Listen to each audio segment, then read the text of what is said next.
Hey y'all, what's happening? I had to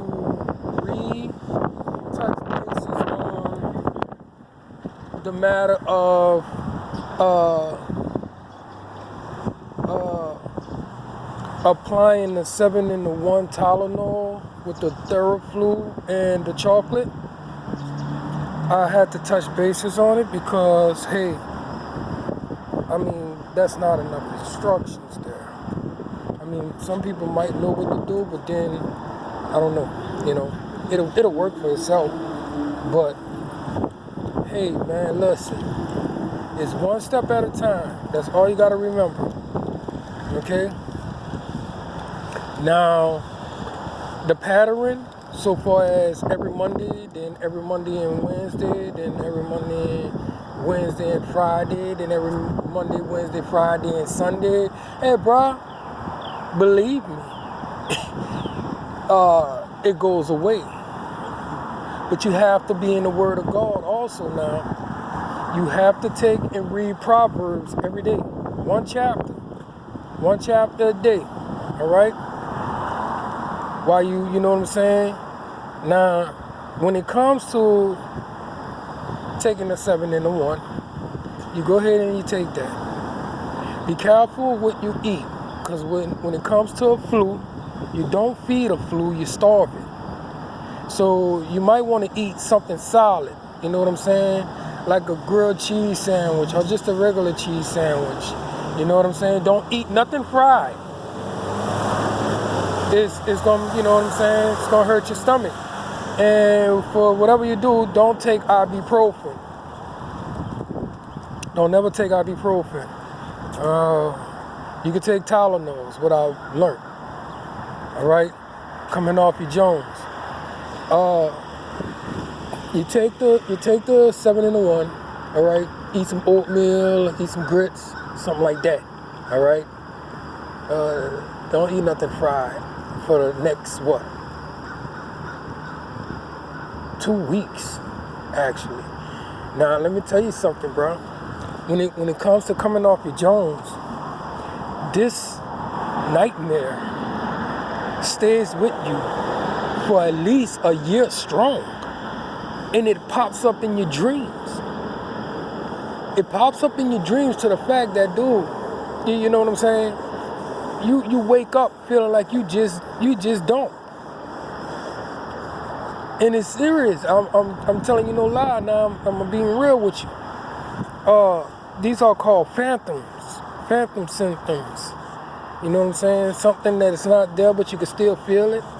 It's like when people get their legs severed and all that, cut off, and they still feel like their leg is still there and all that. These are phantoms. So you beware of all this stuff, okay? Because these are your triggers when it comes to spoons and all that type of stuff. Hey, I will advise you to use plastic for a minute if you're weak-minded. Don't worry about that word, weak-minded, because we are all weak-minded, bro. They got some of the strongest people in the world that are broken down by this stuff, bro, and they do want to quit. It's just a point that the feeling captivates them in the moment of you know what I'm saying, escaping the world, so to speak. You know what I'm saying? And they always got to re-enter it, and that's what makes it so depressing, that you want to be there all the time and not deal with the world. But dog, listen, this world gonna kill you by doing that. By not wanting to be in it like that, bro. You know what I'm saying? You gotta go out there and fight this world. If you caught up in some situation where you can't make no changes in your life so far as the world and everything, because you can't change the world, but you can change something of the world. You know what I'm saying? When it comes to being a person of God or just a decent human being. All right? And I'm gonna just tell you like this here, bro. Not everybody that gives their life to God necessarily have to be a preacher. No. All right? It's just living by the commandments and everything is what makes the rest of the people want to live like that. When it comes to the preacher The preacher is not supposed to be, because I mean, you know, even though you gave your life to God, you still might slip and everything. Who cares, right? Get up, dust yourself off, go the rest of the miles. But here's the deal, the preacher is the one that cannot slip. Especially on you know what I'm saying, on your own accordance. Now, if somebody caused you to slip, like I found that stuff in my yard yesterday, you know, I appreciate the help, if you want to call it that, because, you know, that was the way that we had to eat when it came to 1986 and everything. They say, bro, they cut everything off. When it came to cops and everything, said, bro, ain't nobody coming in to rescue. They coming after the gun smoke clears. Okay?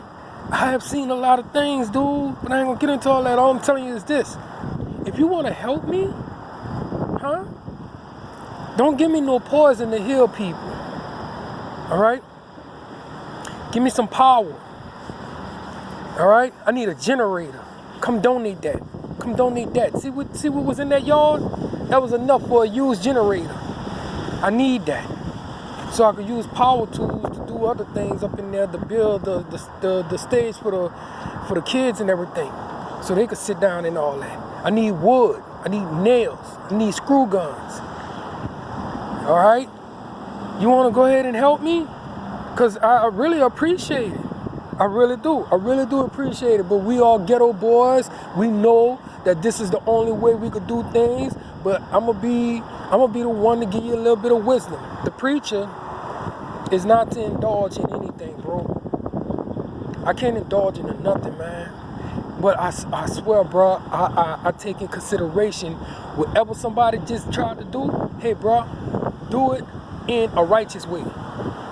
Do it in a righteous way. You know what I'm saying?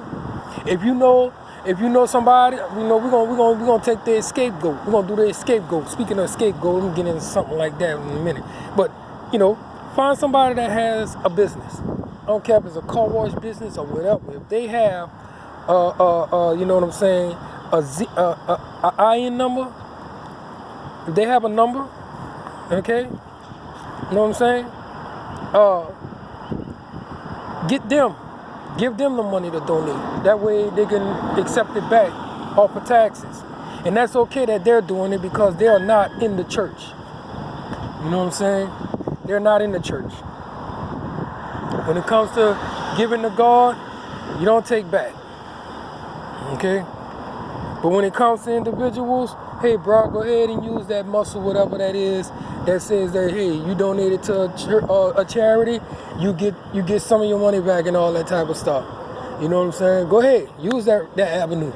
But me, personally, anybody that comes to Guerrilla Gospel and be a member and give, don't use that avenue. Don't be no Indian giver with God. Okay? But outsiders, go ahead and do it if you want to use that avenue. So that's that. But now when it comes to the scapegoat, these fools always, you know the term is the scapegoat, right? Let me tell you something now. Now they use the scapegoat on everything that went wrong in this world besides themselves. What happened when the AIDS epidemic hit? They blamed it on a monkey, an animal. What happened when the ozone layer got all ripped up? They blamed it on an animal, a cow. What happened when this pandemic hit? They blamed it on some animals in China. Said, bro, they're scapegoat. And they make it look all pretty like that's the real problem, but just don't understand that this is God at his finest with his work being alive.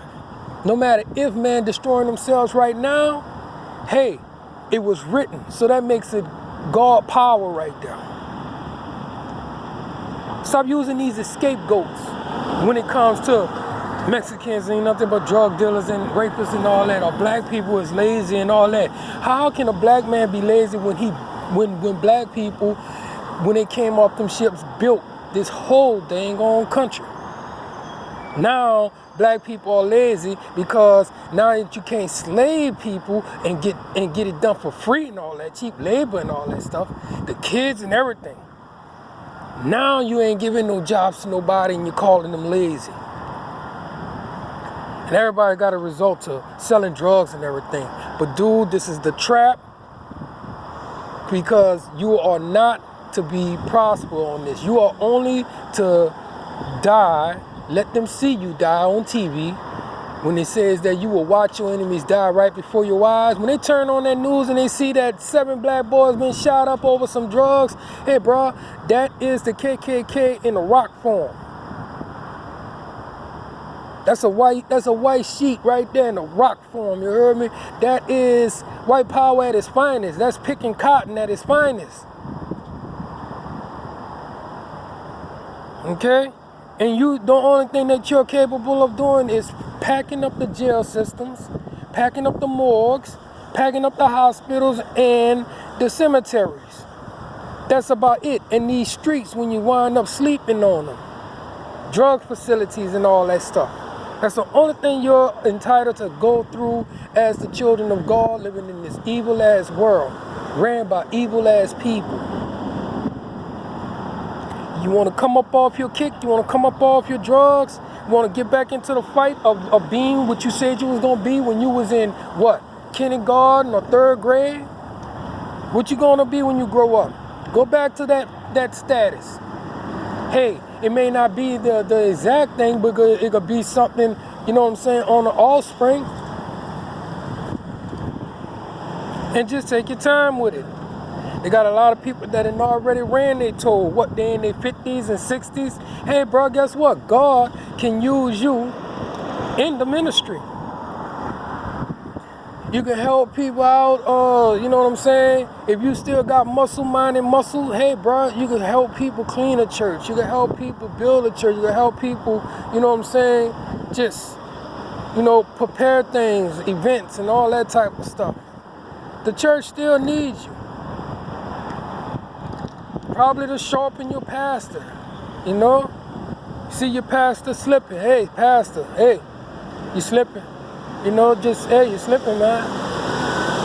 Who knows? We all have a position to play in the gospel. So take your time, man, and understand that, you know, that's what we are called for. That's our purpose living on earth. All right? Our purpose on earth is to till the ground. All right? And serve God. Okay? So now listen. About to close with this. That's 7 in the 1. Okay? Once you wean yourself off, it's not to be taken for a long time now. You could do 30 days of it. You could do 30 days. But you do the first 2 and you sip on some Theraflu like 3 hours after. Alright? You're gonna keep taking that Tylenol. Alright? Them 7 in the 1's gonna get rid of all that congestion and all that stuff, bro, and chills and stuffy nose and aches and all that stuff. And then you sip on some Theraflu after that, you know what I'm saying? And you use that chocolate for energy. Don't go crazy on the chocolate and stuff neither, bro. You just, you know, you eat a nice brick of it and you heard me set it to the side. But like I say, bro, don't eat all that funny, dirty stuff, bro. Ice creams and all that type of stuff for the next 2 weeks. All right? And this is how you ain't gotta worry about nothing, man. And you know what I'm saying? Don't be all grouchy with people and all that type of stuff, bro. If anything, lock yourself up in the room for those 2 weeks. Only come out to make your oatmeal and all that. Go back in there, watch TV, read some books.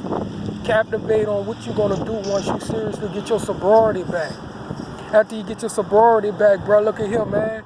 You stay inside during the day unless you going to a job or going to a classroom. Don't go outside. Don't go outside telling people, man, I quit. Oh yeah? Watch how they try to surprise you with something in their hands and all that stuff. Don't go back to that. Not for a whole year. All right? You tell everybody, bro, I'm chilling for a minute. I'm chilling for a minute. I got some studying to do. You ain't gotta tell them all everything. Bro, I'm studying right now, man. I got something to do here. And if they all trip and say, look, bro, all right, I say I'm gonna get back with you. One.